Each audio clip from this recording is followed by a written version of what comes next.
चलिए दोस्तों स्टार्ट करते हैं हमारा आज का वीडियो। Good evening. हमने लास्ट वीडियो में पढ़ा था definitions of Alfred Marshall and Adam Smith. Alfred Marshall एक स्कॉटिश इकोनॉमिस्ट रहे हैं, एडम स्मिथ एक स्कॉटिश इकोनॉमिस्ट रहे हैं, फादर ऑफ मॉडर्न इकोनॉमिक्स भी उन्हें कहा जाता था। अल्फ्रेड मार्शल एक ब्रिटिश इकोनॉमिस्ट रहे हैं। एडम स्मिथ की डेफिनेशन का फोकस होता था creation of wealth by using the laser-fair policy, मतलब नॉट इंटरफेरेंस ऑफ गवर्नमेंट, जो करना है मार्केट को करने दो। एंड अल्फ्रेड मार्शल का जो डेफिनेशन था उनकी डेफिनेशन का फोकस था use of resources for creation of welfare, है ना। तो उनकी डेफिनेशन के हिसाब से वेलफेयर के लिए यूज़ होना चाहिए और वो डिसाइड कौन करेगा, एक कोई ना कोई अथॉरिटी। तो वहाँ पर रिसोर्सेज रह जाते थे अंडर यूटिलाइज्ड। ठीक है, अब उन्हीं की डेफिनेशन को, मार्शल की डेफिनेशन को क्रिटिसाइज़ करते हुए आए लियोनेल रॉबिन्स। बहुत इंपॉर्टेंट इकोनॉमिस्ट है, इनकी बहुत ज़्यादा चर्चा रही है, इनको बहुत बहुत बड़ा कंट्रीब्यूटर माना जाता है इकोनॉमिक्स के क्षेत्र में। तो देखिए स्टार्ट करते हैं। लियोनेल रॉबिन्स, इनकी पैदाइश 1898 और इनकी जो मृत्यु हुई 1984 में। ब्रिटिश इकोनॉमिस्ट हैं, इनको मैं न्यूट्रल भी कहता हूँ बिकॉज इन्होंने कोई साइड नहीं लिया, इन्होंने कभी कोई साइड नहीं लिया। इन्होंने ये नहीं कहा कि इकोनॉमिक्स वेल्थ है या वेलफेयर है। देखिए इन्होंने जो बुक भी लिखी 1931 में, उनकी बुक का नाम पढ़िए आप, an essay on the nature and significance of economic science. मतलब इकोनॉमिक्स में जो भी एक्टिविटीज़ होंगी वो रिलेटेड टू साइंस होना, मतलब everything must have some reason, है ना, कॉज एंड इफेक्ट के हिसाब से। यानी कॉज एंड इफेक्ट आया, मतलब आप समझ रहे होंगे कि रॉबिन्स किस पे चलता है, नॉर्मेटिव के पे, पॉजिटिव पे। कल ही पढ़ाया मैंने आपको, डेफिनेटली पॉजिटिव पे, मतलब क्या था, क्या है और क्या होगा। ठीक है, यही होना चाहिए, इससे इसको कोई लेना देना नहीं है। अभी क्या है इंपॉर्टेंट है, पहले क्या हुआ वो इंपॉर्टेंट था। तो इनकी डेफिनेशन का जो मेन पार्ट है वो है स्केर्सिटी। इनके हिसाब से इकोनॉमिक्स एक स्केर्सिटी से रिलेटेड पोर्शन है। मतलब मैं पढ़ता हूँ इनकी डेफिनेशन। इकोनॉमिक्स वह साइंस है जो स्टडी करता है ह्यूमन बिहेवियर को और उसके रिलेशनशिप को। ह्यूमन बिहेवियर का रिलेशनशिप दो चीज़ों से होता है, एक उसकी वांट्स जो एंड है, जो हमारा हर चीज़, हम क्यों रिसोर्सेज का यूज़ करते हैं, हमारा एंड क्या है, सेटिस्फेक्शन ना, और उसके रिसोर्सेज और हर वो रिसोर्स जिसके कैसे यूज़ हैं, अल्टरनेटिव यूज़ है। कैसे यूज़ है, अल्टरनेटिव यूज़। यानी इनके हिसाब से इकोनॉमिक्स एक वो साइंस है, एक साइंटिफिक मेथड है जिसमें हम स्टडी करते हैं ह्यूमन बिहेवियर को और उसकी रिलेशनशिप कौन सी दो चीज़ों से, उसकी एंड और वांट और उसके स्केर्स रिसोर्सेज जिनका क्या है, अल्टरनेटिव यूज़। यस सर, पैसा स्केर्स है, उसके अल्टरनेटिव यूज़ है। सब जितने भी रिसोर्सेज हमारे पास, लेबर, स्किलफुल लेबर स्केर्स है, उसके अल्टरनेटिव यूज़ है। एक दुकानदार, एक फैक्ट्री ओनर क्या करता है, स्किलफुल लेबर से 50 अलग अलग काम भी करवा लेगा। हमारे घर में भी लोग क्या करते हैं, काम वाली बाई से एक से ज़्यादा काम करवा लेते हैं।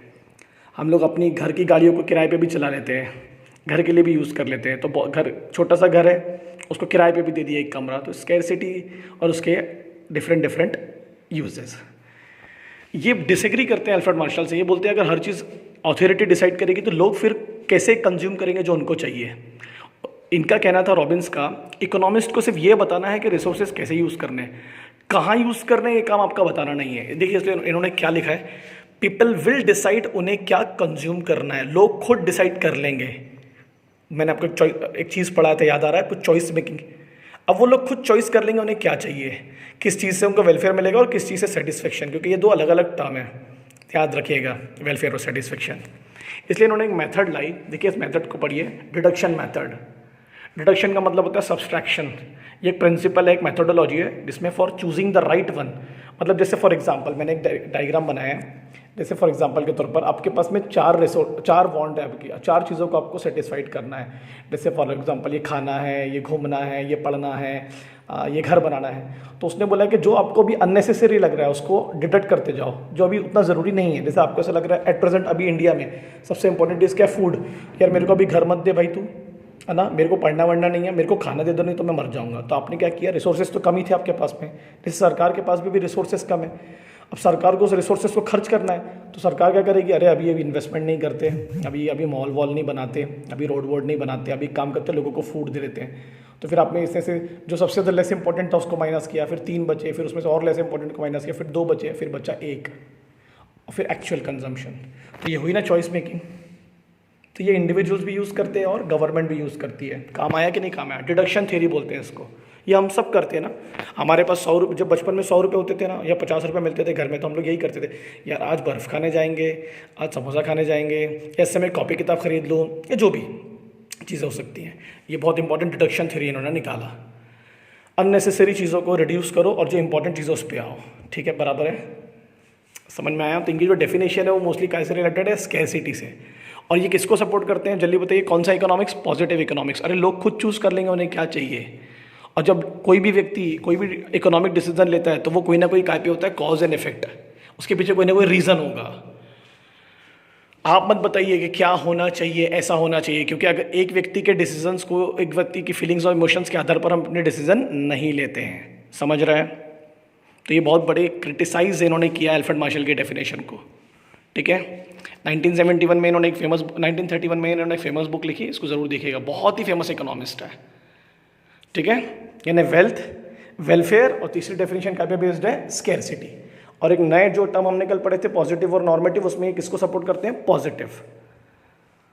जिससे मार्शल क्या बोलता था? ऐसा हो जाना चाहिए, ऐसा हो जाएगा, इसलिए वेलफेयर की बात करता था। ठीक है, अब आ जाते हैं हम चौथे इकोनॉमिस्ट पर।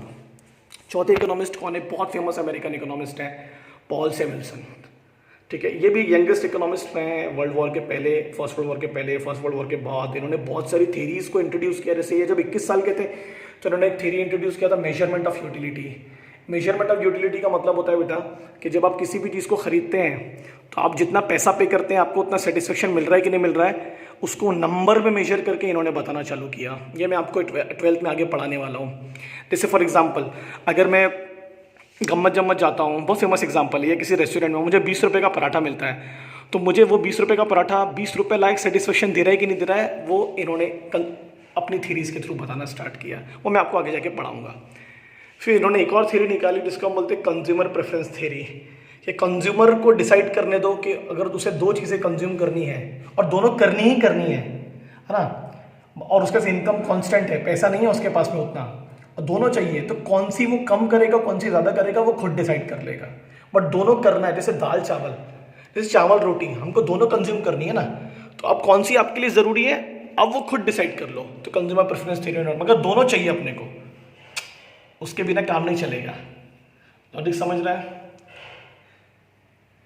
Very good. अभी मुझे मार्कर भी चाहिए और इंक भी चाहिए, तो मगर मुझे भी इंक ज़्यादा चाहिए, मार्कर क्योंकि 2 मार्कर भी होंगे तो चल लेगा, तो आई हैव टू डिसाइड। मगर लॉन्ग टर्म में देखेंगे तो आई नीड मोर मार्कर्स और नाउ। तो वो बोल रहा है कि कंज्यूमर खुद अपनी प्रेफरेंस डिसाइड कर लेता है। वो मैं आपको आगे लॉ पढ़ाऊंगा, जिसको हम इंडिफरेंस कर भी बोलते हैं। मतलब दो चीज़ों में कंज्यूमर फंस जाता है तो वो दोनों में से किसी एक को नहीं चूज करता, दोनों को करता है, कभी किसी को कम कभी किसी को ज़्यादा। अब इनकी डेफिनेशन रिलेटेड है ग्रोथ से। इन्होंने ग्रोथ की डेफिनेशन डिफाइन की थी 1948 में। बहुत इनकी उम्र रही है, ये भी बहुत लंबा जिए हैं, ये भी 1898 से 1984 तक इनकी डेफिनेशन पढ़ते हैं। बहुत बड़ी डेफिनेशन है बट बहुत काम की डेफिनेशन है बच्चों। सबसे साइंटिफिक डेफिनेशन बोल सकते हैं आप। तीनों डेफिनेशन को इन्होंने, जो मार्शल, स्मिथ और रॉबिन्स की डेफिनेशन को मिक्स किया, अपने भी एलिमेंट डाले और एक मॉडर्न डेफिनेशन आपके साथ पेश की। इनकी डेफिनेशन में पढ़ता हूँ इनके हिसाब से, ध्यान से देना, एक एक वर्ड पे ध्यान देना। बोल, economics is the study of how man in individuals and how society in a group of people choose with और without the use of money, यानी लोग और लोगों के जो समूह है, ग्रुप है, वो पैसे और पैसे के बिना, ज़रूरी नहीं है ना कि हमारे पास पैसा ही हो तो हम आगे अपनी ज़िंदगी को बेहतर कर सकते हैं या सेटिस्फेक्शन पा कर सकते हैं। अभी देश में स्थिति कैसी है, लोगों के पास पैसा नहीं भी है तो लोग अपने रिसोर्सेज को सही जगहों पर यूज़ कर रहे हैं। जैसे मेरे पास में अभी उतना रिसोर्सेज नहीं है, उतना मनी नहीं है, मगर मैं कैसे आपको वीडियोज़ बना के भेज रहा हूँ, कैसे मैं अपने लिमिटेड प्रोडक्टिव रिसोर्सेज को यूज़ कर रहा हूँ सिर्फ आपको सेटिस्फेक्शन देने के लिए। तो पैसा तो नहीं है ना मेरे पास उतना भी, अभी फीसेस नहीं मिली हैं, बहुत सारी पेंडिंग है, बहुत सारा पैसा घर में लग रहा है, बहुत सारी चीज़ें पे करनी पड़ रही, फिर भी यूज़ करके कैसे मैन और सोसाइटी मतलब गवर्नमेंट भी हो गया, गवर्नमेंट भी बिना पैसों के भी काम कर रही है। जैसे लोगों से मदद लेना, लोगों को बोलना कि प्लीज़ आप दान करिए, लिमिटेड रिसोर्सेज को सरकार यूज़ कर रही है सेटिस्फेक्शन के लिए। तो how man and society choose with or without the use of money, पैसे के बिना भी आप अपनी ज़िंदगी चला सकते हैं। पैसे में यहाँ पर मैं रिसोर्सेज इंक्लूड नहीं कर रहा हूँ। जैसे ये जो बोर्ड है ये ऑलरेडी मेरे पास है ना, अब है लिमिटेड रिसोर्सेज तो यूज़ तो करूँगा मैं, ठीक है। ऐसे लोगों के घरों में भी चीज़ें लिमिटेड होंगी, भले पैसा कम होगा बट विदाउट मनी भी तो वो भी चीज़ों को यूज़ कर सकते हैं अपने सेटिस्फेक्शन के लिए। प्रोडक्टिव रिसोर्सेज, प्रोडक्टिव का मतलब जो काम के रिसोर्सेज हैं, क्योंकि रिसोर्सेज तो बहुत होते हैं बट हर रिसोर्स काम का नहीं होता हमारे, ये ध्यान रखिएगा। और हर रिसोर्सेज से कैसे यूज़ होंगे? Alternative use. लॉजिक समझ रहा है? और वो अल्टरनेटिव यूज़ से हम क्या प्रोड्यूस करने वाले, जल्दी बोलो? वेरियस कमोडिटीज़ यानी गुड्स एंड सर्विसेज। अब ध्यान देना, उन्होंने क्या बोला, आपके पास रिसोर्सेज वैसे ही क्या है, कम है, तो आप पूरे रिसोर्सेज अभी मत लगा दो, कुछ बचाओ। देखो उन्होंने लिखा है to produce various commodities over time, क्योंकि आपको इन्हीं रिसोर्सेज के थ्रू गुड्स को प्रोड्यूस करना है again and again. Time element आ गया, जिसकी बात अभी तक किसी इकोनॉमिस्ट ने नहीं किया। जैसे मैं भी ना बच बच के जहां मेरे को लग रहा है मार्कर यूज करना कर रहा हूं, जहां नहीं लग रहा नहीं कर रहा, क्योंकि फिर बार बार खत्म हो जाएगी तो कहां से लाऊंगा। तो अपने रिसोर्सेज को बचा रहा हूं मैं, और गुड्स को बनाओ और फिर डिस्ट्रीब्यूट कर दो लोगों के कंजम्पशन के लिए। तो करंट कंजम्पशन और इन फ्यूचर में भी तो गुड्स बनाना है ना, आपको बनाना है कि नहीं बनाना है, कि पूरे रिसोर्सेज अभी खत्म कर देने हैं। पूरा बोर्ड से अगर मार्कर से भी बोर्ड भर दूंगा मैं एक ही टॉपिक में, तो फिर आगे अगर मुझे और टॉपिक्स पढ़ाने होंगे तो कहाँ से पढ़ाऊंगा? समझ रहे हो ना? Very good. अमंग वेरियस, और किसको बना के बेचना है अपने को? लोगों को और ग्रुप ऑफ सोसाइटी। यानी इनकी एलिमेंट, इनकी डेफिनेशन को अगर आप देखेंगे तो बाकी डेफिनेशन के मुकाबले, देखो इन्होंने ये एलिमेंट भी ला लिया, मतलब रॉबिन्स से रिलेटेड, ये एलिमेंट ला लिया, मतलब मार्शल की डेफिनेशन में था इंडिविजुअल एंड सोसाइटी। लॉजिक समझ रहा है? आप खुद चूज करोगे, मतलब फ्री मार्केट इकोनॉमी, मतलब वेल्थ से रिलेटेड भी हो गया, यानी लोग खुद डिसाइड कर सकते हैं। समझ रहे ना? यानी एडम स्मिथ की डेफिनेशन है, तीनों डेफिनेशन से रिलेटेड आ गया। अल्टरनेटिव यूजेस मतलब जो अब भी हम लोगों ने पढ़े, किसके डेफिनेशन? रॉबिन की डेफिनेशन। यानी तीनों के एलिमेंट आ गए उनकी डेफिनेशन में, तीनों को जोड़ दिया। फिर उन्होंने खुद का भी जोड़ा कि नहीं, पूरे रिसोर्सेस अभी मत खत्म कर दो, उसको बचाओ फ्यूचर के लिए और डिस्ट्रीब्यूट कर दो लोगों को अभी कंजम्पशन के लिए, और जो फ्यूचर में भी उनको जरूरत पड़ेगी। यानी इन्होंने दो चीजें ऐड कर दी कि बहुत सारे गुड्स और सर्विसेज बनाओ, है ना, अपने हिसाब से बनाओ, मैन खुद डिसाइड करेगा, सोसाइटी खुद डिसाइड करेगी, ठीक है। अभी के लिए बनाओ और फ्यूचर के लिए भी रिसोर्सेज को रखो कि फ्यूचर में भी लोगों को ज़रूरत पड़ेगी, और डिस्ट्रीब्यूट कर दो लोगों को कंजम्पशन के लिए। बराबर है कि नहीं बराबर है? यानी तीनों डेफिनेशन को उन्होंने एक साथ जोड़ भी दिया और अपने भी एलिमेंट ऐड कर दिए उन्होंने। तो तभी ग्रोथ होगी। ग्रोथ मतलब क्या होता है? जब लोग अपने रिसोर्सेज को बेहतर यूज़ करेंगे तभी तो देश की प्रोडक्शन एक्टिविटी बढ़ेगी और लोगों की क्या बढ़ेगी? पर कैपिटा इनकम, यानी पैसा आएगा लोगों के पास में। ऐसा इनका कहना था, ऐसा ये कहना चाहते थे। कौन? पॉल सैमुएल्सन। इसलिए उनकी डेफिनेशन को क्या कहते हैं? ग्रोथ। ग्रोथ का मतलब ये होता है ना, increase in the production activity, है ना, with having limited resources, okay, with in the country, and increase your income, पैसा बनाओ उससे, ठीक है। अगर आप रिसोर्सेज को अच्छे से यूज़ करोगे तो कभी खाली नहीं बैठोगे, ऐसा इनका कहना है। मगर ये दो तीन चीज़ों से इत्तेफाक नहीं रखते हैं। ये बोलते हैं मैन और सोसाइटी चूज करें क्या बनाना है, कितना बनाना है, बट पूरी तरीके से मैन और सोसाइटी ही चूज नहीं करेगा। यानी ये एडम स्मिथ की फ्री मार्केट इकोनॉमी को भी अपोज करते हैं कि एकदम फ्री मत कर दो ना, नहीं तो लोग रिसोर्सेज को वेस्ट कर देंगे, क्योंकि उनको तो वेल्थ क्रिएट करनी है तो कुछ भी बना लेंगे, वेस्ट कर देंगे। और एकदम भी इकोनॉमी को रिस्ट्रिक्ट मत करो, गवर्नमेंट के हाथ में दो। यानी मैन और सोसाइटी मिलकर डिसाइड करो। मतलब इन्होंने फिर से एडम स्मिथ और मार्शल की डेफिनेशन को कटाक्ष किया कि पूरा छूट मत दो।